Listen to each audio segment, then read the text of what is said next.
Hi there. My name is Shima Kirkovic. I'm a professor of supply chain management in the Integrated Supply Management program at Western Michigan University. As an academic, ever since some of the disgusting scandals of numerous universities, such as Michigan State University and the University of Michigan, people come up to me often because I'm from academia, I'm a college professor, and they ask me questions like, why is academia so dysfunctional? Why is it so mismanaged? Why do some bad things happen in academia, perhaps more so than in other organizations? Let me begin by saying I'm a professor of supply chain management. I teach in the Integrated Supply Management program. Our program is ranked top 10 routinely. Our students basically major in process management, problem solving, doing things better, faster, and cheaper, and things like measurement. And I think at the root and the root cause of a lot of the dysfunction in academia is basically because of a lack of processes, or of the processes that they do have in place are woefully inadequate. So if I look at some of the scandals, disgusting scandals at a place like Michigan State University, as I studied that from afar without knowing everything, obviously, I see that situation, I say to myself, my goodness, just a lack of processes. Then I look at the similar situation in Ann Arbor at the University of Michigan, and I say, okay, there were some processes in place, but they were just, man, woefully inadequate. So I guess that's kind of the point I'm trying to make is my students major in supply chain management, and supply chain management, a big part of it is looking at everything as a process and trying to figure out how to do that process better, faster, and cheaper. Oddly enough, Michigan State University, for example, has probably the best supply chain management program on the planet. If you look at the undergraduate and graduate levels in executive education, they're arguably ranked number one. So if you look at a lot of research on things like measurement and process management, Michigan State and both U of M are right up there. U of M's Masters of Science program in supply chain management is probably top one, top two, top five, right up there with Michigan State University. And if you look at a lot of the research that's been put out there on process management and measurement, those two schools are right up there with the best in the world. And yet both schools are going through and have gone through scandals that are rooted in a lack of processes, or basically inadequate ones. The other thing that we teach our students is not only to look at everything as a process to be solved, or a problem to be solved, and that problem is doing things better, faster, and cheaper, but also measurement. If you want to be good at something, you have to measure it, and you have to measure it in excruciating detail. And if there's anything within your organization that you don't measure, you're probably very, very bad at it. So back to the question, and I get this question often from complete strangers sometimes that see me on campus, for example, and recognize me as a professor, and ask, why is academia so horribly mismanaged and dysfunctional? And they ask me that question as though they want a response and answer in 5 seconds in passing. And my response usually to them is, how many hours do you have? And then I also ask, how many days do you have? Because I feel like that's how long the explanation would have to be. So I've already tapped into a couple of reasons that I think we in academia struggle. I think we don't have a lot of processes in place, and of the processes that we do have in place, they're inadequate. And a lot of the things that we should be good at, we don't measure. And if you don't measure those things, you're probably going to be very bad at them. So continuing with this conversation on why I think academia struggles and is mismanaged and is rather dysfunctional in nature, I'd like to spend a moment talking about some of my other thoughts and opinions on that as well. I remember my days in I remember my days in industry, in the automotive industry, and something that impressed me about having worked in industry for a business is that there wasn't a ton of wasted time. I felt like anytime I was doing anything, it was value added. In particular, when we were in meetings, almost everything that we did involved an action item, or involved creating an action item. In other words, every meeting we had, we were talking about something we were implementing and doing, and we were making decisions on what we were going to do in the future. And I just felt like in every meeting I sat in during my working days in industry, there was a value proposition. Time wasn't wasted. We didn't pontificate, if you will. And then I got into academia, and almost every day had a committee meeting or a meeting in general. And I was shocked to see that a lot of time is wasted on pontificating and not actually having discussions that involve something that eventually require a decision. Or talking about things that involved making a decision and seeing how that was going and how we needed to improve it and that sort of thing. So I think a lot of time in academia is wasted on non-value activities and pontificating on things that don't actually result in a value proposition. So then I asked myself, why is a big chunk of my day spent talking about things that don't actually result in anything that helps us as a university do things better, faster, and cheaper? And one of the things I've noticed is if you look at university leadership in general, it tends to lack a strong business acumen. For example, most university administrators, managers, and leaders don't actually have a business background. They don't have a business education. They don't have business work experience. And then you might ask, well, who are these people in academia making these decisions? And then we're getting back to why are universities mismanaged? Why are they dysfunctional in nature?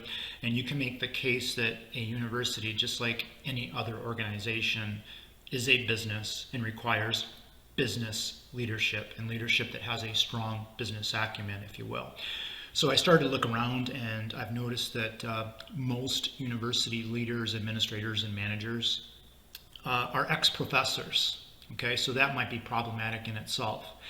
And then I dug a little deeper, and I'm generalizing here to some extent, but I noticed that a lot of university leaders, managers, and administrators, not only were they ex-professors, but they weren't the greatest professors in terms of their teaching performance, their research performance. So then I started to wonder, okay, if you started off as a professor and you end up in a leadership role in academia, who's to say that you're going to make for a strong leader if as a professor you didn't do that job very well also?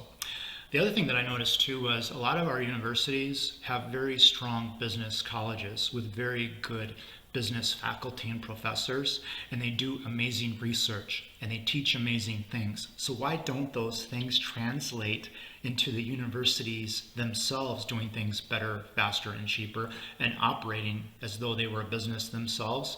And I started to look, and very few universities actually have administrators, leaders, and managers that are ex-professors from their business college. Then I started to pontificate on that as well.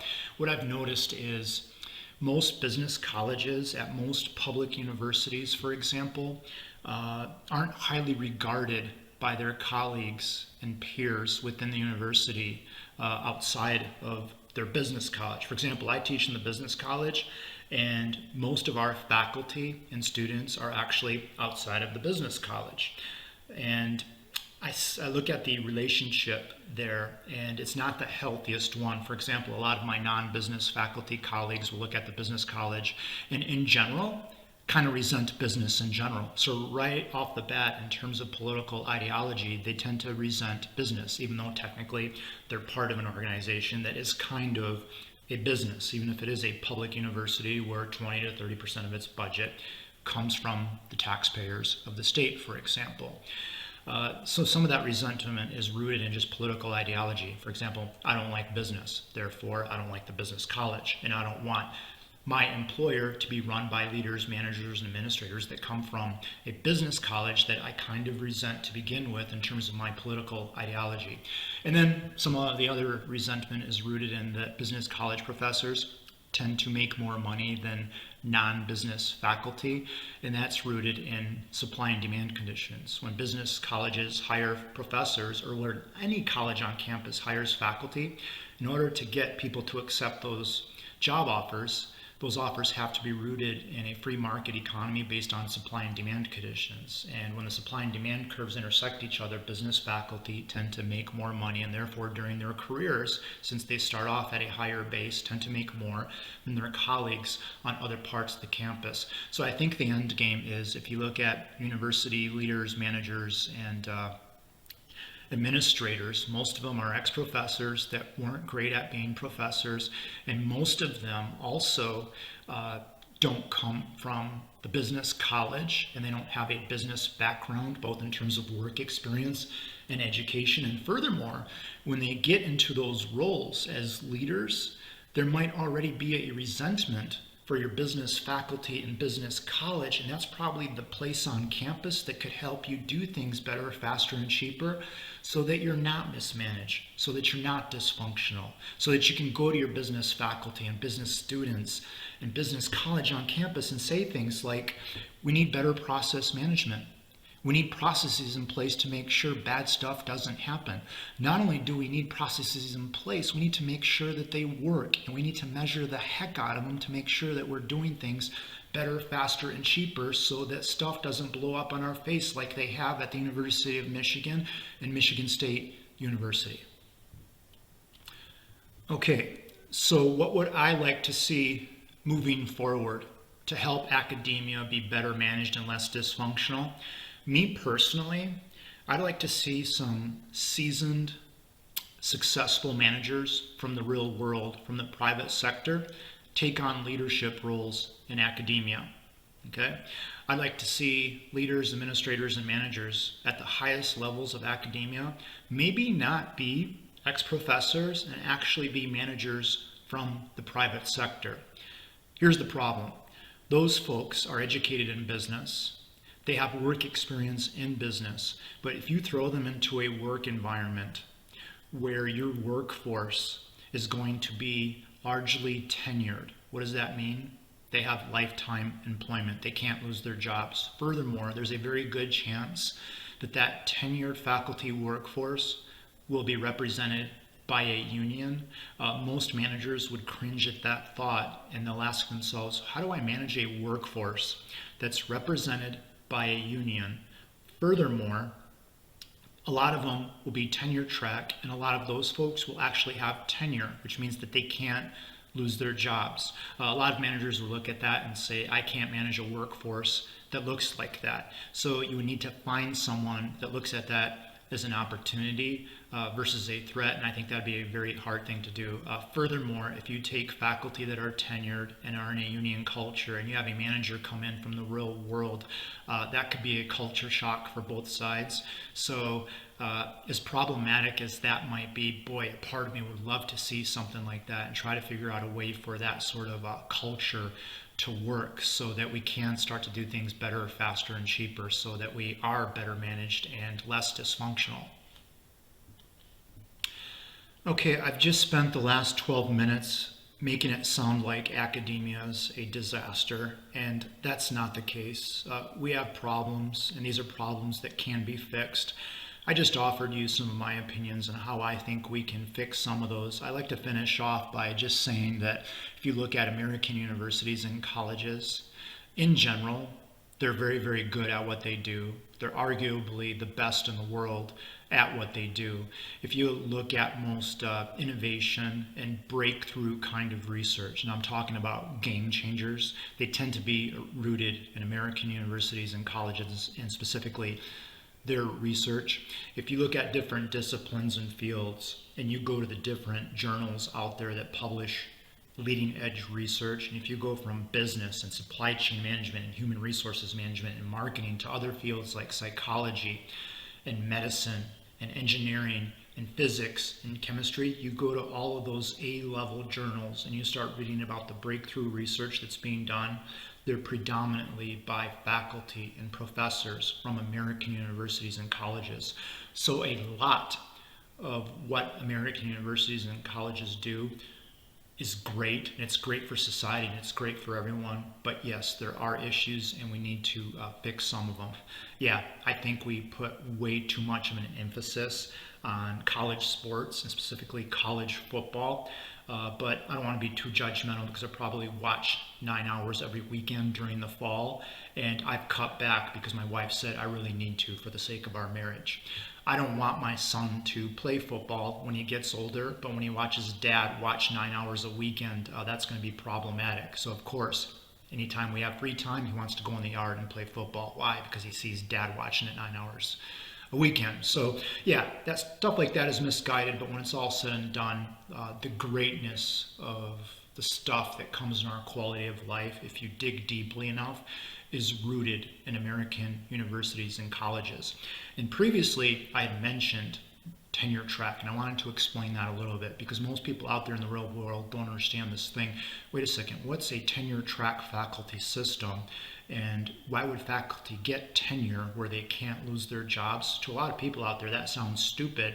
And then people ask, well, if people can't lose their jobs, how do you manage people that know they have 100% job security? Yeah, and on the surface, I would say that sounds very problematic. It might be some of the reasons that we're mismanaged and not doing things better, faster, and cheaper. But our greatness is also rooted in that thing called tenure. So I just want to explain a little bit as to what the heck tenure is. Tenure, not number 10 year, tenure. Okay, so what the heck is tenure? Let me use myself as an example. I have a PhD in business with a concentration in supply chain management. I went to graduate school for 5 years, and I received my PhD in supply chain management from Michigan State University.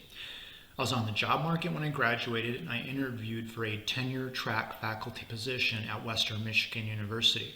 So when they hired me, they said, you're going to be a tenure track faculty member.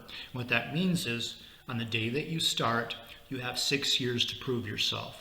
You have to publish, you have to do research, you have to teach well, you have to do service to the university and college, be on committees, build up a program, and then during those 6 years, your colleagues will vote on you and decide if you get tenure or not. If you don't get tenure, they basically take your contract and tear it up and say, go find a job someplace else. In other words, your colleagues said, we're not going to give you tenure. If you prove yourself to your colleagues, they give you tenure at the end of that 6-year time period.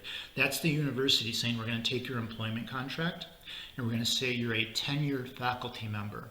That means you have lifetime employment, 100% job security. As long as the university stays in business, you have a job here moving forward. The reason for that is multifold. One is, hey, you're a great professor. We want to keep you. We don't want to lose you to another university. So an incentive to stay here is you're not going to lose your job. If you go to another school, you might have to prove yourself all over again. And at the end of those 6 years at that other school, you might not get tenure. And then you're going to have to go look for another job. So job security helps keep great faculty that have proven themselves.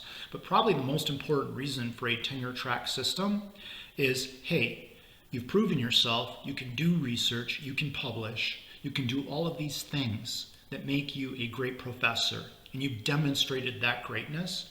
Now, in this sort of work environment, change the world, take chances, take risks, do research where you might not know the results for 10, 15, 20 years. Say things in the classroom that might be a little controversial, but get students thinking. In other words, freedom of thought, freedom of expression, freedom of research. Do things that will result in game changers. And I think one of the reasons that American universities and colleges do things that are game changers is because the faculty have the freedom of taking chances and rolling the dice on things that might be a little controversial and or simply might take a long time. And you might not do those things if you feel like you don't have job security, or if you feel like you have to prove something on a daily basis like people in the real world do. People in the real world, if you don't perform on a daily, weekly, monthly, annual basis, you lose your job, okay? If you say something stupid enough or controversial enough, you will lose your job. In academia, once you have tenure, you have job security to take some chances. And I think those things result in things that lift society up because that's how game changers occur. You take chances, and people aren't going to take chances unless they have that job security. I use this as an example. Let's say you have a professor of economics that's a communist in America. And without tenure, they're probably not going to walk into the classroom and say, I'm a communist, and this is why communism is awesome. At least not in America, right? Let's say that professor gets tenure, and they walk into the classroom, and they start talking about communism. Now, me personally, I'm not a communist. I don't like communism. My parents grew up in Eastern Europe, and they grew up under communism, and they almost starved to death and froze to death because of it, and they escaped it for a better life in the United States. So I'm not a proponent of that. But I would love to hear from a communist on why he or she thinks communism is awesome. And I'm probably never going to hear that unless that person has enough job security to tell me what the benefits of communism are. And I think when you have faculty with freedom of thought, freedom of research, and freedom of expression, you teach students in a way where they think more clearly and more objectively, and are actually less impressionable because they've seen both sides of the story. And you can do that if faculty have job security. So me personally, I'm a huge fan of the tenure track system. Now you might ask, well, do people abuse that? Do they get tenure and have 100% job security and then do nothing the rest of their careers? Do they get lazy? Do they walk around academia causing trouble and being difficult? Well, you see a little bit of that, but I see very, very, very little of that. Most of the faculty that I see, my colleagues that get tenure, just the opposite. They might get a little more vocal, they might get a little more opinionated, but they become more productive and serve the university and society in much better ways because they have that job security to lean on. So I actually see it as being a good thing versus a bad thing. But yeah, some people might abuse it, but based on what I've seen, that's just a very small of a portion of the faculty population. Okay, I'm going to try and wrap this up.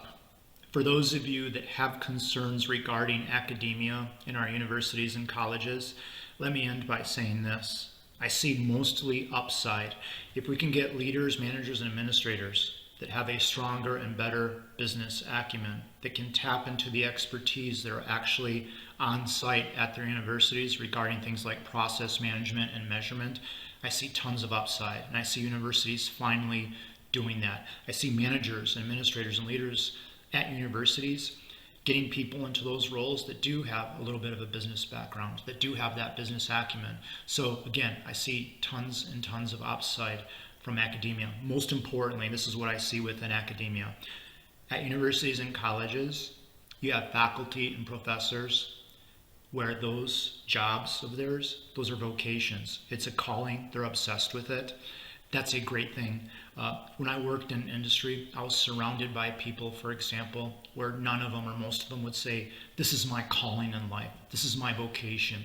This is what I'm obsessed with. This is what I get most of my life satisfaction from. Most people in industry look at their jobs as jobs, not a passion. I'm blessed in my life to have a job that I don't call a job. As a professor, I would say it's my passion.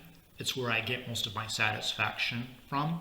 I'm obsessed with it. I can't get enough of it. My life feels like a vacation because my job is my passion. So imagine if you have an organization where most of your employees are faculty and professors, and they're obsessed with what they do for a living. It's their vocation. It's their passion. If you could just tap into that and harness that energy and that passion, the opportunities are endless. And in general, again, that's why the game changers in society come from universities and colleges, because they employ a bunch of people. They're obsessed with what they do for a living. They're doing their vocation. All we need is management and leadership that can tap into that and harness it so that we do things better, faster, and cheaper, so that we're not mismanaged, so that we're not dysfunctional in nature. And it's all about leadership, leadership, leadership. It's coming because it has to. With things like COVID, we're not too big to fail. And as a result of that, there's a sense of urgency, and we're doing what industry has always had to do. And that's manage itself like a business, where you have to figure out how to do things better, faster, and cheaper. And I see that starting to happen. I hope it's not too late. I don't think it is. And I think moving forward, you will see nothing but greatness from our universities and colleges, more so than you've already seen in the past. And that will be an amazing thing moving forward. So that's my positive spin on academia. So the next time you see me or bump into me and ask me, hey, why are our universities so mismanaged? Why are they so dysfunctional? I'll just give you this site and you can watch it. And hopefully after 25 minutes, I've answered that question in general. We're not perfect, but we're really, really good at what we do, and we're going to close the gap, and you'll be proud of us. Thank you.